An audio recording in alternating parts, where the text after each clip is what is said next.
Regine Velasquez, in love noon kay Mark Bautista? Ano nga ba ang tunay na kwento sa likod nito? Alamin natin. Kagabi, ginanap ang engrandeng selebrasyon ng 21st anniversary ni Mark Bautista sa showbiz. Ang kanyang concert na Mark My Dreams ay ginanap sa The Theater at Soler. At talaga namang dinumog ito ng mga tagahanga at mga bigating personalidad sa industriya. Hindi lang basta isang concert, kundi espesyal na okasyon para kay Mark na bumalik tanaw sa kanyang makulay na journey sa showbiz. Sa kaganapan, kabilang sa mga special guests, si Asia's songbird Regine Velasquez Alcacid. At dito na nga nangyari ang nakaagulat na revelasyon. Pero bago natin ibunyag yan, balikan muna natin ang mga masasayang eksena mula sa concert. Bukod kay Regine, nakisama rin sa selebrasyon ang mga bigating performers tulad ni Eric Santos, Christian Bautista, Catherine Velarde, Jonah at marami pang iba. Napuno ng saya at musika ang buong gabi. Pero ang pinakamalaking highlight ng concert ay naging interaksyon ni Regine at Mark.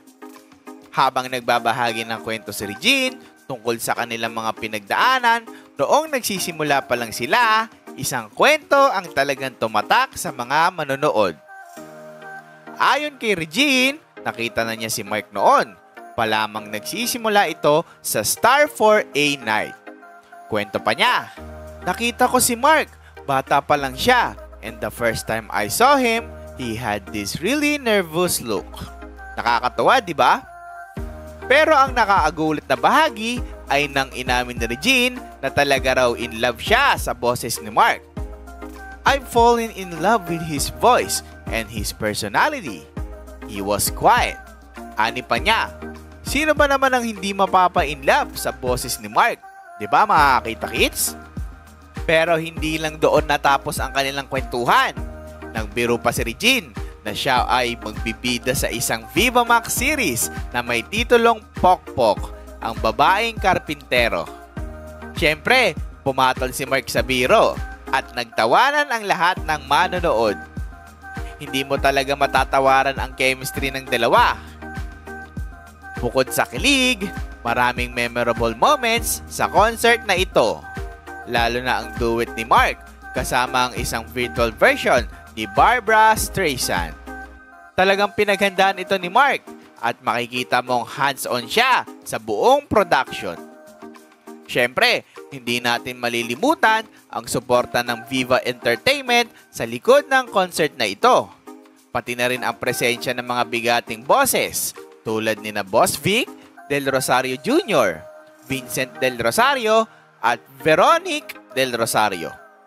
Tunay na isang malaking tagumpay para kay Mark.